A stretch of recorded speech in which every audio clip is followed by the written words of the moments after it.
खाने की टेबल पर बैठी तनु ने जब देखा कि उसकी दीदी भी आ गई है तो उसने कहा, दीदी जल्दी आओ, आज मम्मा ने आपके लिए आपकी पसंद की खीर बनाई है, तो जल्दी आओ नहीं तो मैं पूरी खीर खा लूँगी।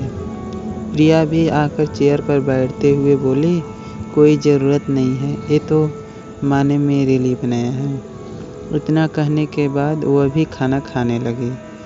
तनु ने जब देखा कि सब खाना खा रहे हैं तो उसने धीरे से प्रिया के कान के पास आकर बोली, आपके वो दिखते कैसे हैं? ये सुनते ही प्रिया जो खाना खा रही थी वो गले से में फंस गया और वह ज़ोर ज़ोर से खांसने लगी। उसे खांसते देखकर पूनम जी ने कहा, खाना ठीक से खाओ बेटा, इतनी भी क्या जल्दी है, आज तो घर पर ही रहना है। इस पर प्रिया ने खाते हुए ही बोली, जी माँ। इतना कहने के बाद वह तनु को घूर के देखने लगी।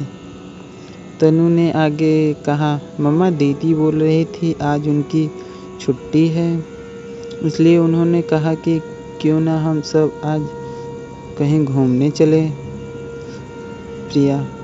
प्रिया ने सुनते ही पहले तो उसे घूर कर देखा और फिर पूनम जी की ओर देखकर बोली, मम्मा तनु ठीक बोल रही है, आज मेरी छुट्टी है तो क्यों न हम सब घूमने चलें।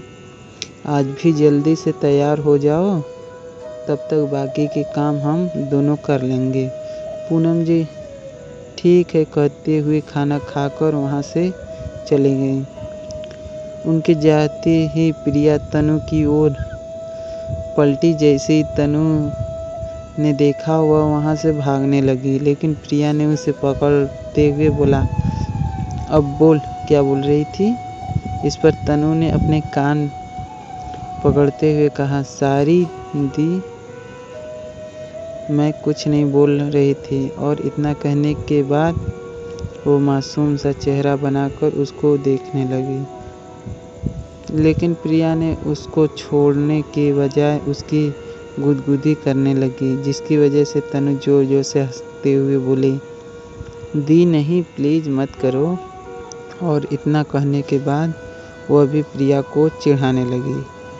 गाइस, इसकी आगे कहानी आपको नेक्स्ट पार्ट में मिलेगी और आपको नेक्स्ट पार्ट जानना है तो सब्सक्राइब करें VIP स्टोरी चैनल को, साथ ही बेल आइकन दबाएं अगले पार्ट का नोटिफिकेशन पाने के लिए।